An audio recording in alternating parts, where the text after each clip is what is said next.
के लिए श्रद्धालुओं के रेस्क्यू का काम भी जारी है। आईटीबीपी और एनडीआरएफ की टीम ने 413 श्रद्धालुओं को रेस्क्यू कर सुरक्षित स्थानों पर पहुंचाया है। इस दौरान एक गेजेटेड अफसर, 4 सब ऑर्डिनेट और 29 अन्य जवान शामिल थे। हालात देखते हुए प्रशासन ने यात्रा स्थगित कर दी है और सभी श्रद्धालुओं को तांगलिंग गांव और गणेश पार्क में रोक दिया गया है।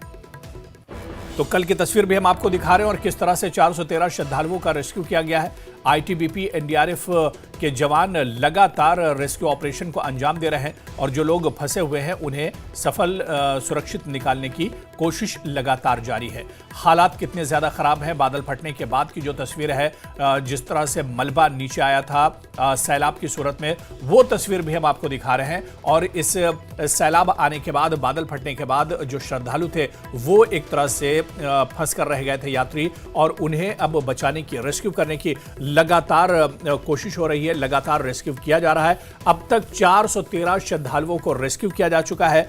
बचे हुए जो यात्री हैं उन्हें निकालने के लिए भी लगातार ऑपरेशन चलाया जा रहा है।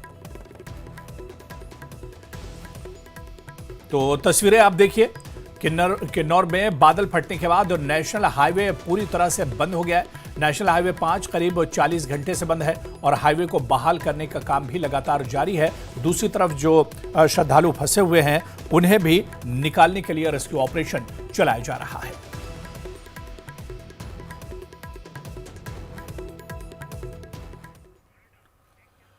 उधर शिमला